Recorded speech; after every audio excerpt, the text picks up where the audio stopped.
Hi viewers, welcome to our channel. ప్రస్తుతం మనతో పాటు సీనియర్ జర్నలిస్ట్ భరద్వాజ్ గారు ఉన్నారు. వారితో ఒకసారి మాట్లాడదాం. సార్ నమస్కారం. సార్ నమస్తే అండి. సార్, పవన్ కళ్యాణ్ గారి వారాహి యాత్ర మరోసారి ప్రారంభం కాబోతుంది. సార్ ఆ మధ్య జరిగింది, మధ్యలో చాలా బ్రేక్ వచ్చింది, ఇప్పుడు చాలా గ్యాప్ తర్వాత మళ్ళీ రీస్టార్ట్ చేయబోతున్నారు. మరి దీని ఎఫెక్ట్ ఎలా ఉండబోతుంది? మరి అదే రోజు మన జగన్మోహన్ రెడ్డి గారి మేమంతా సిద్ధం బస్సు యాత్ర కూడా స్టార్ట్ అవబోతుందంట. May 27 అంటున్నారు. మరి ఈ మంత్ March 27 అంటున్నారు. మరి మీ ఒపీనియన్స్ ఎలా ఉండబోతున్నాయి? ఒపీనియన్ ఏం లేదండి దీనిలో. అంటే నిజానికి ఆయన వారాహి వాహనాన్ని ప్రకటించిన రోజే ఒక విస్తృతమైనటువంటి పర్యటన చేయబోతున్నాను నేను రాష్ట్రం అంతా అని చెప్పేసి ఒక ప్రకటన చేశాడు పవన్ కళ్యాణ్ గారు. అవును.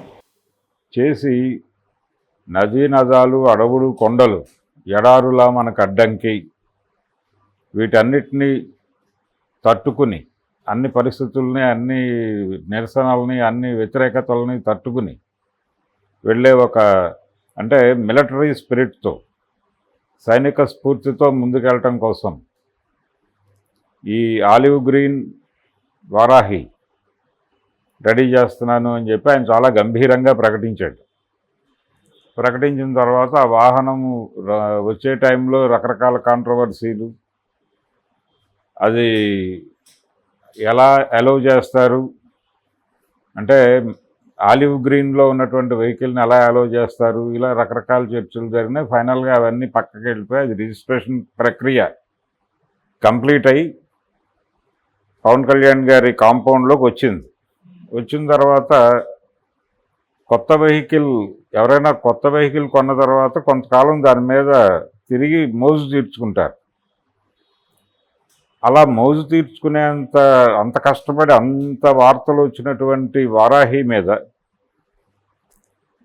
అతి కొద్ది రోజులు మాత్రమే ఆయన ట్రావెల్ చేశాడు. చిన్న టూర్ చేసి, అది కూడా రాష్ట్రంలో చిన్న మూల, ఒక పాకెట్లో టూర్ చేసి ముగించేసి షూటింగ్లకు వెళ్ళిపోయాడు ఆయన. అంటే ప్రజల్లోనే ఉంటాను, ఇక ప్రజలతోనే ఉంటాను, నాకు తోడు వారాహి అని చెప్పాడు ఆయన.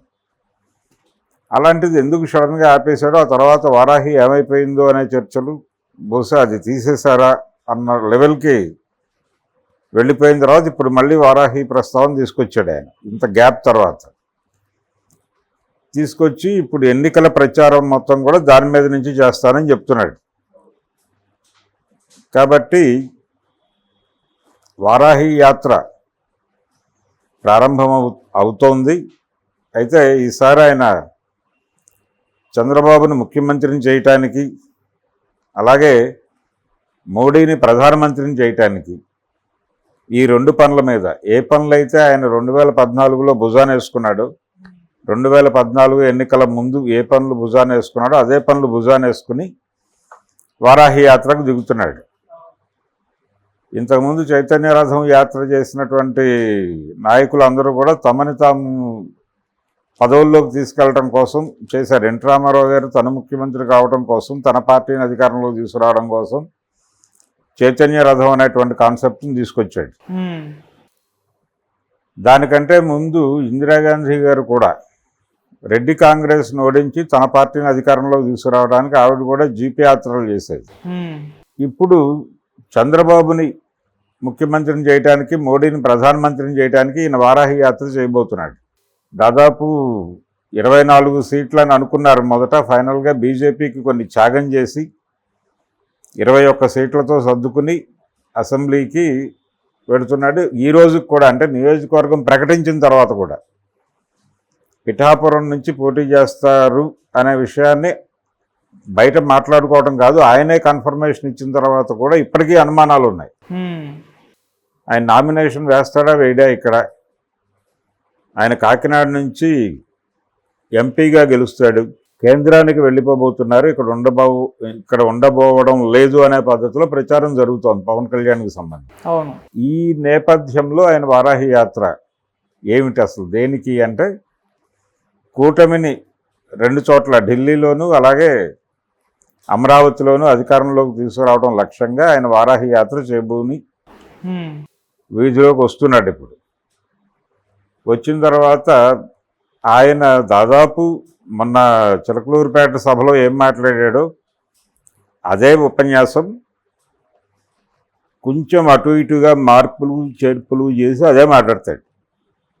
ఒకటి, కూటమికి ఆంధ్రప్రదేశ్ నుంచి ఎంపీలని సరఫరా చేయటం అనే పవిత్ర బాధ్యతను నేను భుజాన వేసుకున్నానని చెప్తాడు ఆయన. తెలుగుదేశం నుంచి అంటే జగన్మోహన్ రెడ్డి ఆల్రెడీ బీజేపీ కాంపౌండ్లోనే ఉన్నాడు. కొత్తగా వాళ్ళ కాంపౌండ్లోకి చంద్రబాబును పట్టుకురావడంలో కీలక పాత్ర పోషించింది పవన్ కళ్యాణ్. పట్టుకొచ్చాడు కాబట్టి ఇప్పుడు ఆయన బాధ్యత నిర్వహించే పనిలో దిగాడు. తెలుగుదేశం బీజేపీ ఎంపీలను గెలిపించండి, వాళ్ళతో పాటు జనసేన ఎంపీలను కూడా గెలిపించండి అని చెప్పబోతున్నాడు ఆయన. రెండోది, ఇప్పటివరకు క్లారిటీ లేని విషయం ఏంటంటే జనసేన పోటీ చేసే ప్రాంతాల్లోనే ఆయన పర్యటన ఉంటుందా అంటే, మొదట్లో వీళ్ళు కూటమి కట్టినప్పుడు ఒక మాట అనుకున్నారు, ఎవరు కంటెస్ట్ చేసే ఏరియాల్లో వాళ్ళు సొంత నిర్ణయాలతో పర్యటనలు జరగాలి, మిగిలిన ప్రాంతాల్లో పర్యటనలు కూటమి సమిష్టి నాయకత్వం బాధ్యత తీసుకోవాలి, ఒక కమిటీ వేయాలని కూడా అనుకున్నారు ఆ రోజున. ఈ రోజు వరకు కమిటీ ప్రస్తావన ఎక్కడ కనబడదు. కానీ ఇప్పుడు ఆయన కేవలం జనసేన పోటీ చేస్తున్న నియోజకవర్గాల్లో ప్రచారం చేస్తాడా, మొత్తం రాష్ట్రం అంతా పర్యటన చేయబోతున్నాడా అనేది ఒక క్లారిటీ రావాలి. అన్ని నియోజకవర్గాల్లోనూ ప్రజల్ని ఆయన కలవబోతున్నాడా, మొత్తం రాష్ట్రం అంతా తిరిగి రాష్ట్రం మూడు మార్చబోతున్నాడా అంటే మ్యాక్సిమం ఆయన రాష్ట్ర పర్యటనే చేసే అవకాశం ఉంటుంది. తన నియోజకవర్గాల వరకు కన్ఫైన్ కాడు. ఆయన ఒక స్టార్ క్యాంపెయినర్గా తెలుగుదేశం జనసేన బీజేపీ కూటమి తరఫున వ్యవహరిస్తున్నాడు. కాబట్టి వరాహి స్టేట్ మొత్తం తిరుగుతుంది. రాష్ట్రం మొత్తం మీద కూటమి తాలూకా వాయిస్ని వినిపిస్తాడు ఆయన. వినిపించి కూటమి వైపు ఓటర్లని ఆకట్టుకుంటాడు. ఈ ఆకట్టుకున్నటువంటి ఓటర్లని వాళ్ళ అభిప్రాయాలలో ఏదైనా మార్పులు ఉంటే వాటిని చేంజ్ చేసి మోటివేట్ చేసి వాళ్ళందరూ కూడా ఈవీఎం దగ్గర ఫ్యాన్ గుర్తుకు వ్యతిరేకంగా ఓటేసే పద్ధతిలో మోటివేట్ చేయటం, ఇది ప్రోగ్రాం. ఆ ప్రోగ్రాంలో భాగంగా ఆయన రంగంలోకి దిగుతున్నాడు. ఆయన ముందు ఆయన పోటీ చేస్తాడా లేదా అనేది క్లారిటీ ఇవ్వాలి. ముందు ప్రచారం సంగతి తర్వాత, ముందు నామినేషన్ వేయాలి కదా.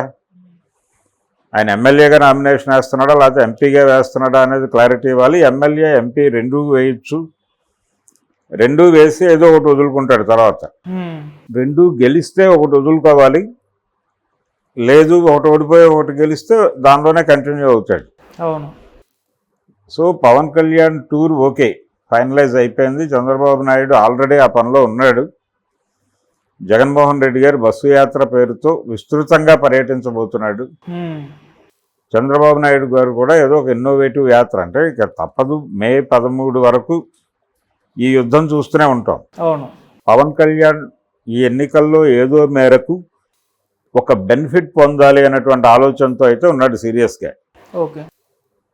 గతంలో అంటే 2 ఎన్నికల వైఫల్యం తర్వాత ఈ ఎన్నికల్లోనైనా కానీ ఒక విజయం రాకపోతే క్యాడర్లో మొరేల్ దెబ్బతినేటువంటి ప్రమాదం ఉంటుంది. తన కార్యకర్తల్లో మాత్రమే కాదు, అభిమానులు మొరేల్ కూడా దెబ్బతినే అవకాశం ఉంది. అందుకనే ఆయన చాలా కీలకంగా చూసుకున్నాడు. అసలు ఈ పార్టీకే జనంలో ఉండాల్సింది ఇప్పటిదాకా డ్రాగ్ చేసి ఒక రకంగా అలా క్యాడర్ని కూడా సంక్షోభంలో పెట్టి ఇప్పుడు రంగంలోకి వస్తున్నాడు ఆయన. ఫుల్ టైం పొలిటికల్ పార్టీలా అనిపించడం లేదు అని చెప్పి వాళ్ళ క్యాడరే మాట్లాడుకుంటున్నటువంటి సందర్భంలో మొత్తానికి పూర్తికాలం షెడ్యూల్ టేకప్ చేసి రోడ్ల మీద పవన్ కళ్యాణ్ ఉండటం అనేది అయితే ఉపయోగపడే అంశమే. రెండోది, కాంగ్రెస్ పార్టీ నుంచి షర్మిల గారు, రఘువీరారెడ్డి గారు వీళ్ళందరూ కూడా జగన్మోహన్ రెడ్డిని టార్గెట్ చేసి విస్తృతంగా మాట్లాడుతున్నారు. అది కూడా, ఆ క్యాంపెయిన్ కూడా వీళ్ళకే ఉపయోగపడుతుంది. సో కాంగ్రెస్ పర్యటనలు,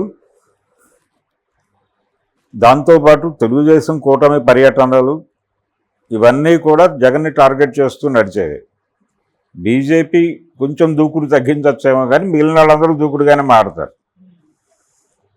ఈ దీన్ని అడ్డుకోవటానికి జగన్మోహన్ రెడ్డి గారు బస్సు యాత్ర అంటున్నాడు. ఆయన ఒకడే కాదు, ఇంకొక 4-5 నాయకులు రకరకాల యాత్రల్లో బయలుదేరే అవకాశం ఉంది. ఏదేమైనా ఈసారి ఎన్నికల ముఖ చిత్రంలో 3-4 రథయాత్రలతో ఆంధ్రప్రదేశ్ వీధులన్నీ పొలిటికల్ స్పీచ్ల, అంటే ఒక రకంగా పొలిటికలైజ్ అయ్యేటువంటి అవకాశం ఉంది. వీధులన్నీ రాజకీయ మయం అయ్యేటువంటి పరిస్థితి అయితే కనిపిస్తోంది. కన్ఫర్మ్ అయిన యాత్రలు 2, కన్ఫర్మ్ కాని యాత్రలు ఇంకో 3-4 ఉంటాయి. ఈ 5-6 యాత్రలకి ఏపీ ప్రిపేర్ అవ్వాలి, ఏపీ పీపుల్ ప్రిపేర్ అవ్వాలి. ఓకే, చూద్దాం ఏ మేరకు ప్రిపేర్ అవుతారు. Okay sir, thank you so much sir. Thank you.